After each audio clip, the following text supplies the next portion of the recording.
यह एक ऐसा छोटा सा कस्बा है जिसे देखकर ही रोंगटे खड़े हो जाते हैं। जैसे ही रात होती है, अगर उस काले पुलिस अधिकारी की घंटी की आवाज सुनाई दे जाए तो हर किसी को तुरंत अपने घर में जाकर दरवाजा बंद करना पड़ता है। यहाँ तक कि जो रेस्टोरेंट चलाते हैं वो भी अपने ग्राहकों को बाहर निकाल देते हैं। जो कोई भी इस नियम को नहीं मानता उसका अंजाम बहुत ही भयानक होता है। और इस कस्बे के हर घर में एक खास ताबीज रखना जरूरी है, क्योंकि जैसे ही रात होती है कुछ अजीब और खतरनाक चीजें बाहर निकल आती हैं। इसी बीच एक माँ और उसकी छोटी बेटी अपने घर के दरवाजे पर खड़ी होकर घर के आदमी का इंतजार कर रही हैं। लेकिन वह आदमी तो शराब खाने में इतना पी चुका है कि उसे होश ही नहीं है। काफी देर तक पति के न लौटने पर वह औरत मजबूरी में दरवाजा बंद कर देती है और खुद को सुरक्षित रखने की तैयारी करने लगती है। वहीं उसकी बेटी प्रार्थना करने के बाद सोने की तैयारी कर रही होती है। तभी अचानक खिड़की पर किसी के खटखटाने की आवाज आती है। छोटी बच्ची मासूम होती है, उसे इस खतरे का अंदाजा नहीं होता। जैसे ही वह पर्दा हटाती है, बाहर खड़ी एक बूढ़ी औरत कहती है कि वह बहुत अकेली है, क्या उसे अंदर आने दिया जा सकता है। जब तक माँ वहाँ पहुँचती है तब तक बहुत देर हो चुकी होती है। अगले दिन वह आदमी जो रात को नशे में था घर लौटने के लिए निकलता है, लेकिन जैसे ही वह अपने घर के पास पहुँचता है वहाँ बहुत सारे लोग इकट्ठा होते हैं। उसे लगता है कि शायद आज कोई अच्छा दिन है या कोई खुशी का मौका है। लेकिन जैसे ही पुलिस अधिकारी घर के अंदर से बाहर आता है उसे कुछ गलत होने का एहसास होने लगा है। गुस्से में पुलिस अधिकारी उसे अंदर ले जाता है और जैसे ही वह अपनी पत्नी और बेटी की लाश देखता है वह जिंदगी भर के लिए पछतावे में डूब जाता है। गुस्से में आकर पुलिस अधिकारी अपने साथी को आदेश देता है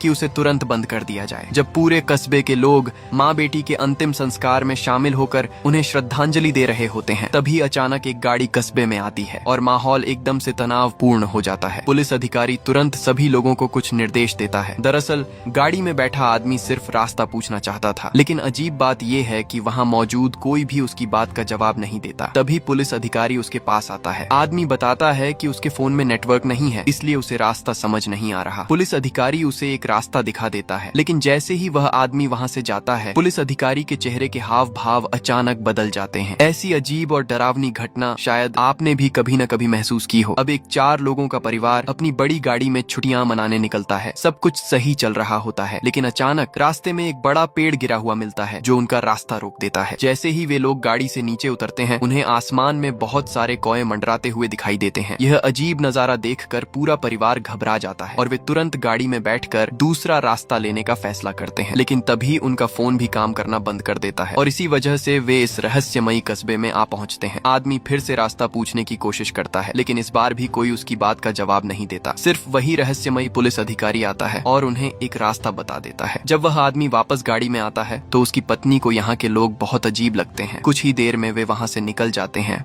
लेकिन थोड़ी दूर जाने के बाद उसकी पत्नी को एहसास होता है कि वे फिर से उसी कस्बे में वापस आ गए हैं। वह दोबारा लोगों से रास्ता पूछने की कोशिश करती है, लेकिन इस बार भी कोई जवाब नहीं मिलता। अब बार बार उसी जगह पर लौट आने से उस औरत का डर धीरे धीरे बढ़ने लगता है। अब औरत गुस्से में आदमी को डांटने लगती है कि उसने गाड़ी बहुत तेज चलाई और रास्ता मिस कर दिया, लेकिन आदमी परेशान होकर कहता है कि वो तो सिर्फ 30 की स्पीड से ही गाड़ी चला रहा था। तभी अचानक सामने से एक और गाड़ी आती दिखाई देती है। वो लोग रुककर रास्ता पूछने ही वाले होते हैं, लेकिन अचानक गाड़ी बेकाबू होकर जंगल के अंदर जा घुसती है। अच्छी बात यह है कि किसी की जान नहीं जाती, लेकिन हालात बहुत खराब हो जाते हैं। पत्नी बेहोश हो जाती है, बेटे की जांघ में लोहे की छड़ घुस जाती है, बेटी की कमर बुरी तरह चोटिल हो जाती है और खुद आदमी एक पेड़ के नीचे फंस जाता है जिससे वो हिल भी नहीं पाता। दूसरी तरफ वही पुलिस अधिकारी पहले से ही कुछ ऐसा इंतजाम कर रहा होता है जिससे वो लोग इस जगह से जा न सकें। तभी एक घायल आदमी दौड़ता हुआ आता है और मदद की गुहार लगाता है। वो बताता है कि आगे भयानक एक्सीडेंट हुआ है। पुलिस अधिकारी तुरंत सबको निर्देश देता है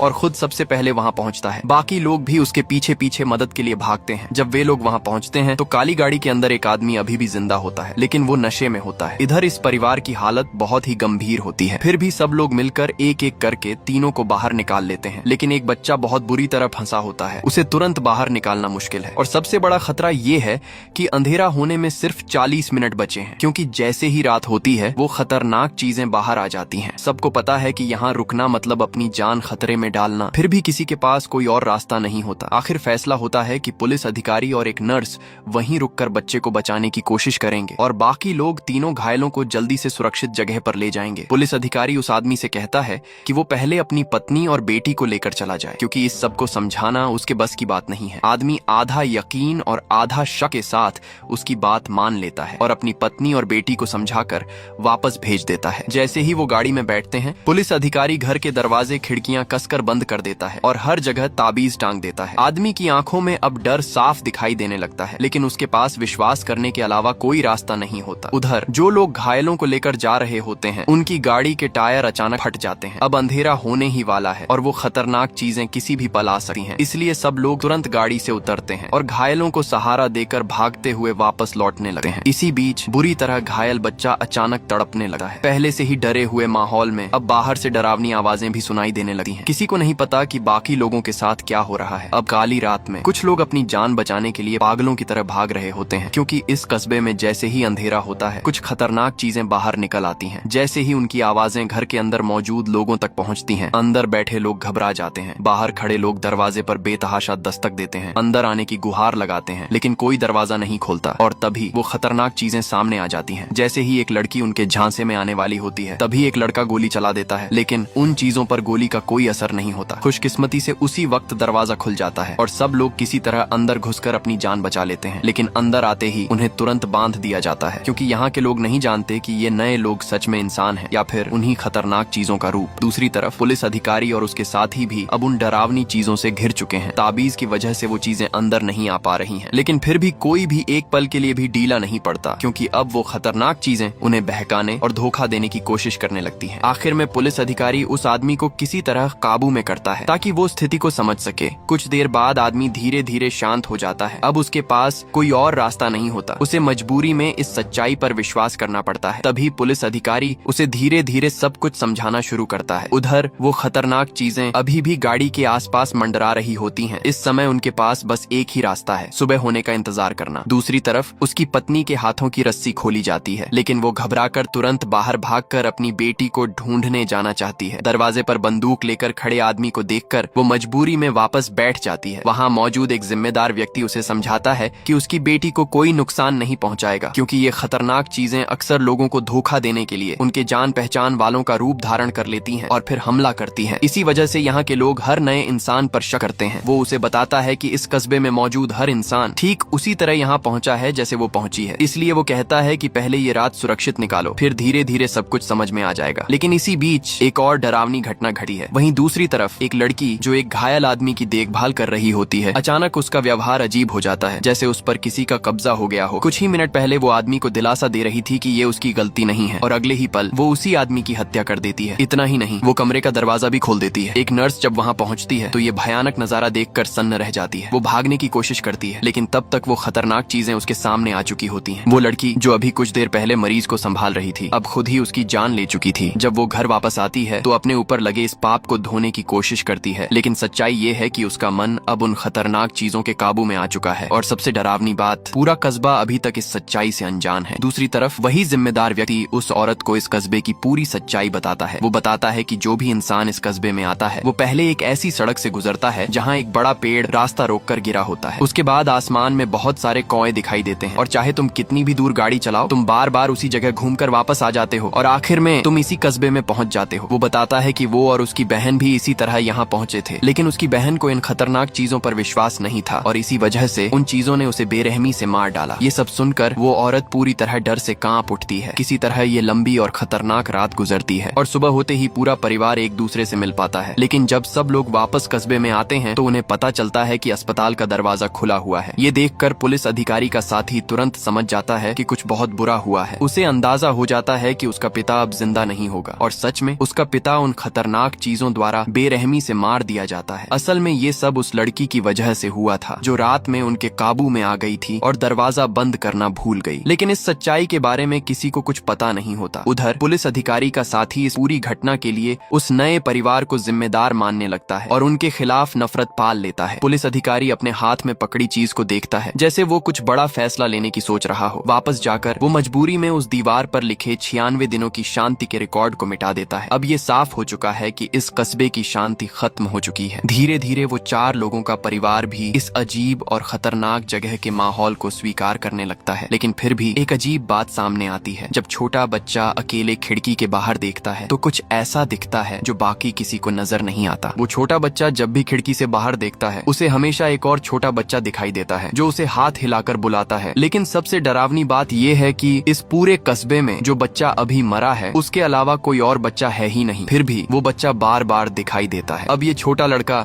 जिज्ञासा में आकर बाहर जाकर उससे दोस्ती करना चाहता है, लेकिन तभी उसे कस्बे का एक अजीब आदमी मिल जाता है। वो आदमी हमेशा पेड़ों और घरों के बीच की दूरी अपने कदमों से नापता रहता है, क्योंकि उसे लगता है कि यहाँ के पेड़ खुद ब खुद अपनी जगह बदलते रहते हैं। जब बच्चा उससे पूछता है कि क्या उसने भी कोई और बच्चा देखा है, तो वो आदमी भी हैरान हो जाता है, क्योंकि वो जानता है कि यहाँ कोई बच्चा है ही नहीं। वो कुछ समझने ही वाला होता है कि तभी पीछे से उसकी बहन उसे वापस बुला लेती है। अब सवाल ये उठता है कि ये दो अजीब बातें सिर्फ इन्हीं लोगों के साथ ही क्यों हो रही हैं? क्या आगे कुछ बड़ा होने वाला है? अगर तुम्हें समझ आ रहा है तो कमेंट में जरूर बताना। अब कहानी में एक और मोड़ आता है। एक आदमी सुबह उठता है और देखता है कि उसके हाथ पैर बंधे हुए हैं। असल में वो कार एक्सीडेंट के बाद इस कस्बे के लोगों द्वारा बचाया गया था, लेकिन यहाँ के लोग हर नए इंसान पर शक करते हैं, क्योंकि ये खतरनाक चीजें अक्सर इंसानों का रूप लेकर धोखा देती हैं और उन्हें मार देती हैं। इसलिए यहाँ हर कोई बहुत सतर्क रहता है। एक औरत उसे समझाती है कि ये एक ऐसा कस्बा है जहाँ से कोई बाहर नहीं जा सकता, और जैसे ही रात होती है ये खतरनाक चीजें बाहर आकर इंसानों का शिकार करती हैं। वो ये भी बताती है कि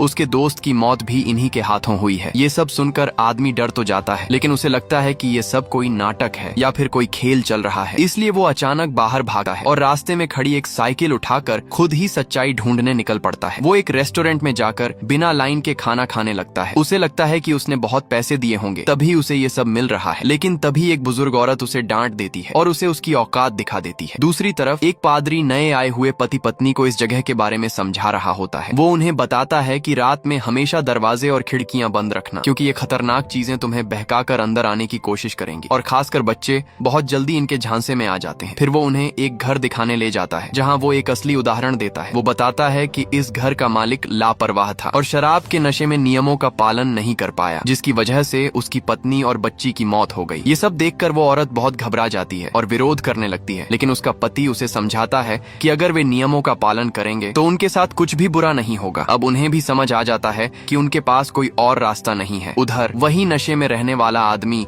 अभी भी इस सच्चाई को मानने के लिए तैयार नहीं है। वो पुलिस अधिकारी के साथी से जाकर पूछता है कि क्या उसे कोई सुराग मिल सकता है। लोग उसकी इस हरकत को देखकर हैरान नहीं होते, क्योंकि यहाँ हर नया इंसान इन अजीब हालात को समझने में समय लेता है। लेकिन वो आदमी हार नहीं मानता और फिर से साइकिल लेकर इधर उधर घूमने निकल जाता है। तभी उसे एक लकड़ी का घर दिखाई देता है। वो अंदर जाता है। उसे लगता है कि अब उसे सारे जवाब मिल जाएंगे, लेकिन वहाँ उसे एक बहुत ही डरावना नजारा देखने को मिलता है। इसके बाद भी वो आदमी सच्चाई को मानने से इनकार करता है, यहाँ तक कि वो खुलेआम पुलिस अधिकारी के बनाए नियमों को चुनौती देने लगता है, जिस पर पुलिस अधिकारी उसे तुरंत वहाँ से भगा देता है। आखिरकार उसे सच्चाई दिखाने के लिए पुलिस अधिकारी का साथी उसे उसके दोस्त की कब्र पर ले जाता है। जैसे ही वो अपने दोस्त की लाश देखता है तभी उसे यकीन होता है कि ये सब सच है, लेकिन ये तो बस शुरुआत है। इस रहस्यमयी कस्बे में लगातार लोग इन खतरनाक चीजों का शिकार हो रहे हैं। इसीलिए पुलिस अधिकारी ने सख्त नियम बना दिए हैं कि जैसे ही रात हो हर किसी को अपने घर के अंदर रहना होगा। लेकिन फिर भी कुछ लोग इन नियमों को तोड़ देते हैं, जैसे वो शराबी आदमी जो रात को घर नहीं लौटा और उसकी इस गलती की वजह से उसकी पत्नी और बच्ची की जान चली गई। इसीलिए सबकी सुरक्षा के लिए पुलिस अधिकारी को सख्ती से नियम लागू करने पड़ते हैं, ताकि नए और पुराने सभी लोग इन खतरनाक हालात से सीख सकें। अब पुलिस अधिकारी उस आदमी से पूछता है कि क्या उसकी कोई आखिरी इच्छा है। आदमी के चेहरे पर अपनी पत्नी और बेटी के लिए गहरा पछतावा साफ दिखाई देता है। ये देखकर पुलिस अधिकारी का दिल थोड़ा नरम पड़ जाता है। वो पादरी के पास जाकर कहता है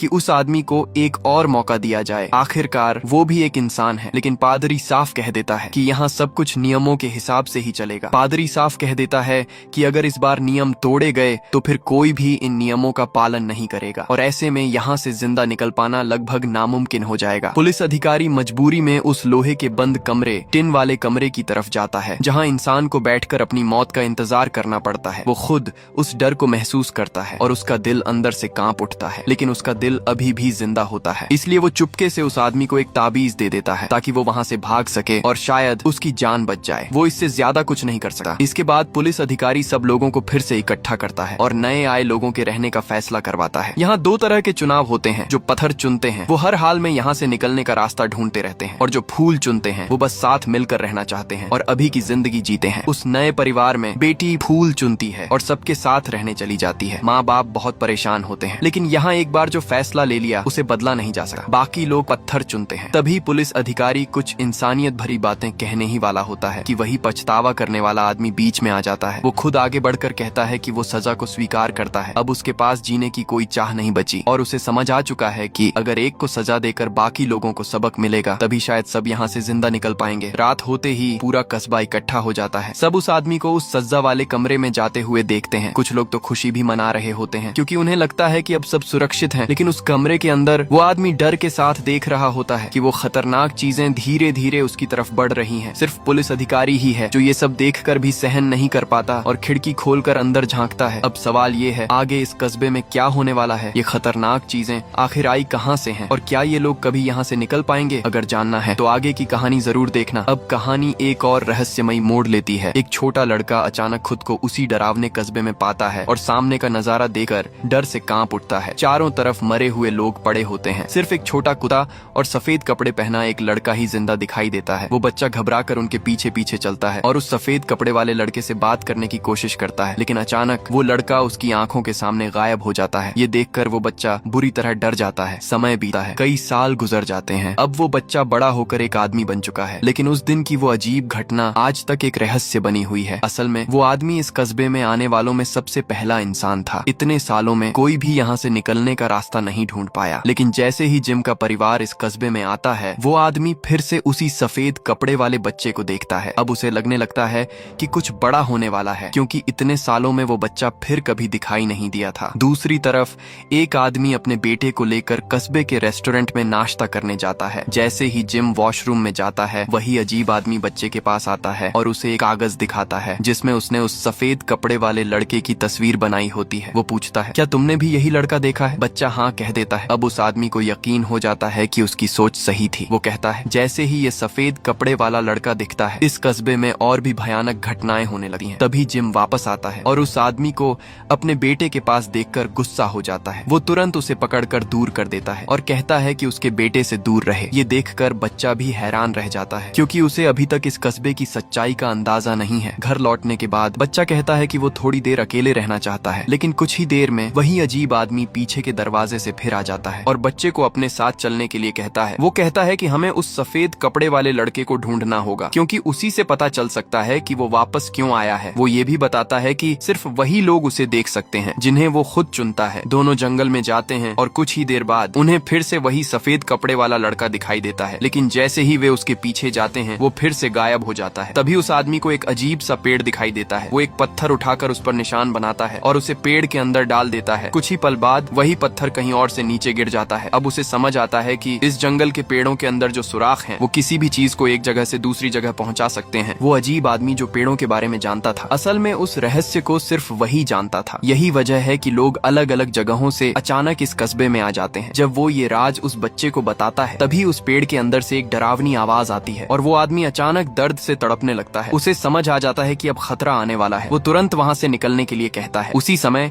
जिम और उसकी पत्नी भी अपने बेटे को ढूंढते हुए वहाँ पहुँच जाते हैं, लेकिन तभी वे देखते हैं कि जंगल में दो कुत्ते खड़े हैं, जबकि इस कस्बे में कभी कोई कुत्ता नहीं दिखा था। खुशकिस्मती से वो अजीब आदमी गोली चलाकर उन्हें भगा देता है। वापस आने के बाद वो अपनी पुरानी बनाई हुई तस्वीरें निकालता है और जब उन्हें जोड़कर देखता है तो उसका शक सच साबित हो जाता है। उसके चेहरे पर डर साफ दिखने लगता है। उधर रेस्टोरेंट में काम करने वाली लड़की के हाथ पर अचानक एक अजीब निशान बन जाता है। इसी बीच वही अजीब आदमी अचानक कई गड्ढे खोदने लगता है। ये देखकर ऊपर रहने वाले सभी लोग डर जाते हैं और उससे पूछते हैं कि वो ये क्या कर रहा है। वो बस इतना कहता है कि वो आने वाले खतरे के लिए तैयारी कर रहा है क्योंकि किसी को नहीं पता आगे क्या होने वाला है। दूसरी तरफ जिम और उसकी पत्नी को अभी तक ये अंदाजा भी नहीं है कि खतरा उनके बेटे के बहुत करीब पहुंच चुका है। कुछ ही देर बाद लड़की के हाथ का वो निशान गायब हो जाता है। वो जैसे ही होश में आती है कुछ कदम चलती है और अचानक जमीन पर गिरकर तड़पने लगती है। असल में वो लड़की इस कस्बे की एकमात्र ऐसी इंसान है जिसे वो खतरनाक चीजें अपने काबू में कर सकती है, लेकिन अभी तक इस बात को कोई नहीं जानता। समय रहते उसे बचा लिया जाता है और उसकी जान बच जाती है, लेकिन पुलिस अधिकारी को उसके व्यवहार में कुछ अजीब लगता है। उसे शक होता है कि ये सब कस्बे की उन्हीं रहस्यमयी घटनाओं से जुड़ा हुआ है। डॉक्टर उसे समझाती है कि ये सब सामान्य है, लेकिन अगली सुबह वही लड़की एक चाकू लेकर उस लड़के के घर के बाहर पहुंच जाती है। इस बार वो किसी खतरनाक इरादे से आई होती है। माँ बाप को अभी भी इस खतरे का अंदाजा अंदाजा नहीं होता। उधर लड़की का भाई उसे ढूंढते हुए आता है, लेकिन वो कहीं नहीं मिलती। असल में वही भाई इस राज को जानता है कि उसकी बहन के साथ क्या हो रहा है, इसलिए वो तुरंत पादरी के पास जाकर सब कुछ बता देता है। पादरी ये सुनकर समझ जाता है कि हालात बहुत खराब हो सकते हैं। इधर लड़की चालाकी से लड़के की माँ को कमरे के अंदर ले जाती है और उसे धक्का देकर अंदर बंद कर देती है। वो कहती है कि वो ये सब सबकी भलाई के लिए कर रही है और बार बार माफी भी मांगती रहती है। फिर वो बाहर आकर चाकू लेकर लड़के के पास जाती है। लड़के को अब कुछ गड़बड़ लगने लगता है क्योंकि उसकी माँ बाहर नहीं आती। लड़की रोते हुए कहती है कि वो जो कर रही है वो सबको बचाने के लिए कर रही है, और जैसे ही वो लड़के को उठाकर हमला करने वाली होती है तभी उसका भाई वहाँ पहुँच जाता है और उसे रोकने की कोशिश करता है। उसी वक्त लड़का भी हिम्मत दिखाकर उसे लात मारता है और खुद को छुड़ा लेता है। भाई तुरंत आगे बढ़कर उसे पकड़ लेता है, लेकिन अचानक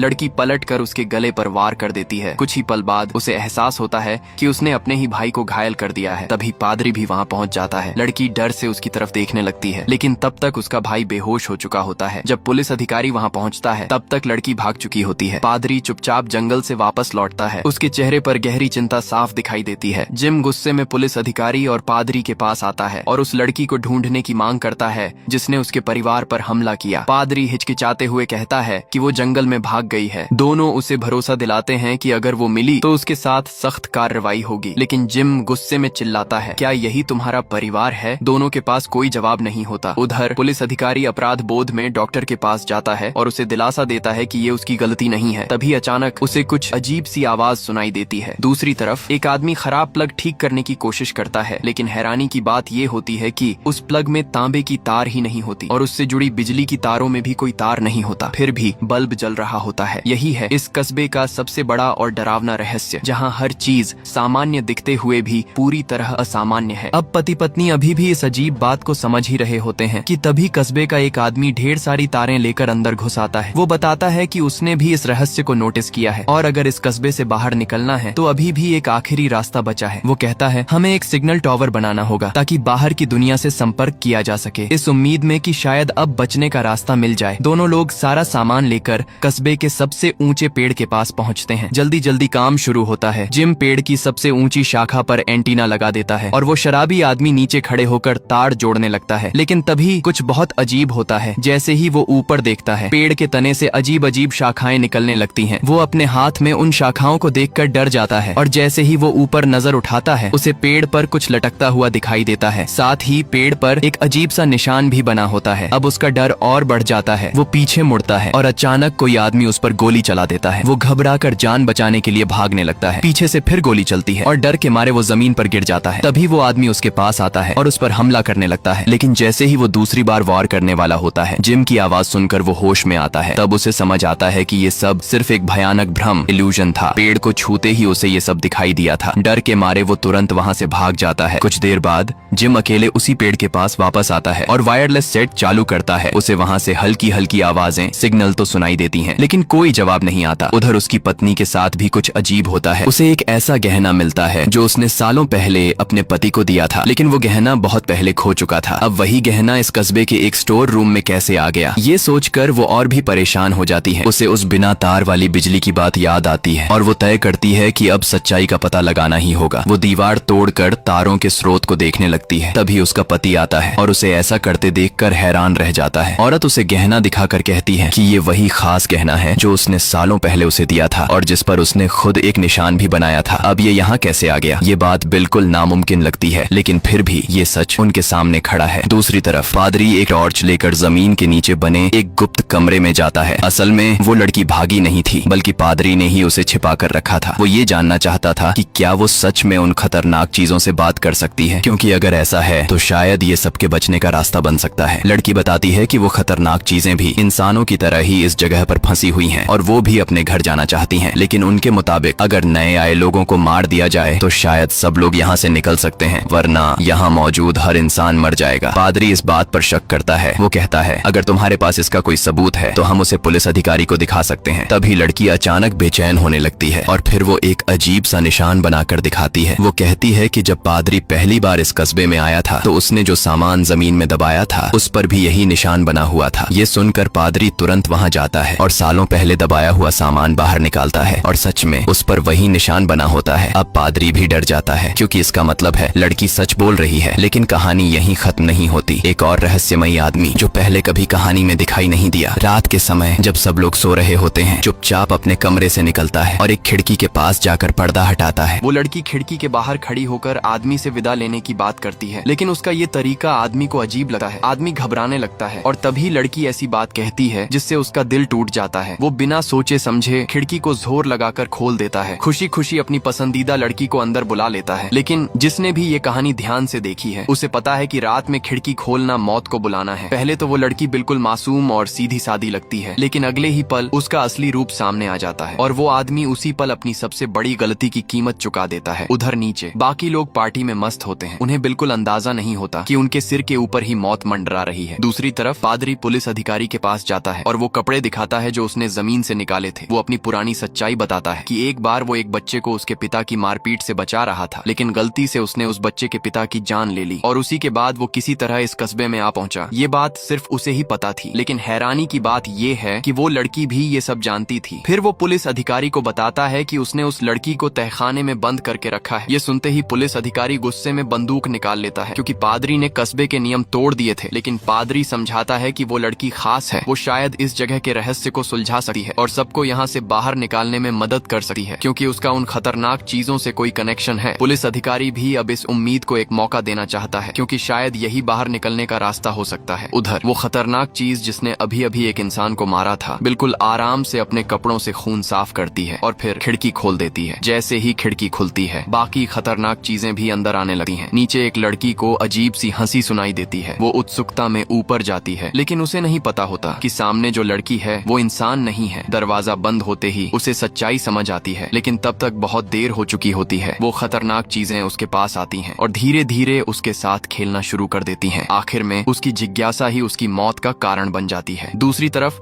वो शराबी आदमी लगातार खोज करता रहता है और आखिरकार उसे एक पुरानी किताब में एक तस्वीर मिलती है। उस तस्वीर में जो इंसान होता है वो कोई और नहीं बल्कि उसी अजीब आदमी का बचपन का रूप होता है। अब ये सब किस ओर इशारा कर रहा है? ये अभी भी एक रहस्य बना हुआ है, लेकिन उस अजीब आदमी को अब महसूस होने लगता है कि कुछ बड़ा होने वाला है। उधर एक आदमी आराम से बैठकर शराब पी रहा होता है, तभी उसके ऊपर से कुछ टपकता है। वो ऊपर देखता है और देखता है कि एक खतरनाक चीज छत पर मौजूद है। तभी अचानक चीखों की आवाज गूंजती है और पूरा कस्बा अफरा तफरी में बदल जाता है। हर तरफ भगदड़ मच जाती है। आज की रात बहुत खतरनाक होने वाली है। एक लड़की अपने प्रेमी को ढूंढने निकलती है, लेकिन सामने ही वो खतरनाक चीजें आ जाती हैं। उधर वो अजीब आदमी नीचे की चीखें सुनकर समझ जाता है कि हालात बिगड़ चुके हैं। वो तुरंत रस्सी निकालकर खिड़की से नीचे उतरने की तैयारी करता है। उसके साथ खड़ी लड़की घबराकर बार बार पूछती है कि क्या हो रहा है, लेकिन वो बिना कुछ समझाए उसके गले में रस्सी डालकर कहता है कि उसे उस पर भरोसा करना होगा। दूसरी तरफ एक महिला लीडर लोगों को सुरक्षित बाहर निकालने की कोशिश कर रही होती है। तभी कोई आकर पूछता है कि अभी तक पुलिस अधिकारी का बेटा और जूली नहीं मिले हैं। वो खुद अंदर जाकर उन्हें ढूंढना चाहती है, लेकिन दूसरी लड़की उसे रोकती है और कहती है कि वो लोगों को सुरक्षित बाहर ले जाए। इस बीच बाहर का माहौल पूरी तरह बेकाबू हो चुका होता है और जब वो अजीब आदमी नीचे उतरता है तो उसे फिर से वही सफेद कपड़ों वाला लड़का दिखाई देता है जो जंगल की तरफ जा रहा होता है। ऐसा लगता है जैसे वो किसी रास्ते की ओर इशारा कर रहा हो। दोनों लोग उस सफेद कपड़ों वाले बच्चे के पीछे पीछे जंगल में भागते हैं, क्योंकि अब तक सभी खतरनाक चीजें बाहर आ चुकी होती हैं। उधर पुलिस अधिकारी का बेटा अभी भी अंदर फंसा हुआ है। वो एक कमरे में बंद है और चारों तरफ से खतरनाक चीजें धीरे धीरे उसकी तरफ बढ़ रही हैं, लेकिन उसे समय रहते खतरे का एहसास हो जाता है। वो तुरंत पास की चीज उठाकर खिड़की तोड़ देता है और बिना देर किए बाहर कूदकर अपनी जान बचाता है, लेकिन खतरा अभी टला नहीं होता। वो देखता है कि वो चीजें आराम से उसकी तरफ बढ़ रही हैं, जैसे उन्हें कोई जल्दी ही नहीं है। डर के मारे वो छत से नीचे कूद जाता है, लेकिन जमीन पर गिरते ही उसकी कमर में चोट लग जाती है। तभी उसकी गर्लफ्रेंड वहां पहुंचती है और मुश्किल समय में उसका साथ नहीं छोड़ती। पीछे से वो खतरनाक चीजें लगातार करीब आ रही होती हैं। दोनों किसी तरह भागकर एक कमरे में घुसते हैं और तुरंत आगे पीछे के दरवाजे बंद कर देते हैं। फिर जल्दी जल्दी ताबीज को सही जगह पर रखते हैं। अब उन्हें खुद भी नहीं पता कि ये तरीका काम करेगा या नहीं। कुछ पल के डरावने इंतजार के बाद वो चीजें वहां से चली जाती हैं। दोनों की जान में जान आती है। दूसरी तरफ वो अजीब आदमी और जूली फिर से उसी रहस्यमयी पेड़ के पास पहुंचते हैं। वो जूली से कहता है कि उसे उस पेड़ के अंदर जाना होगा। जूली डर जाती है क्योंकि वो एक काले गड्ढे जैसा दिखता है, लेकिन वो उसे भरोसा दिलाता है और जैसे ही जूली अंदर जाती है वो अचानक एक गुप्त कमरे में पहुंच जाती है है। उधर पुलिस अधिकारी और उसके साथी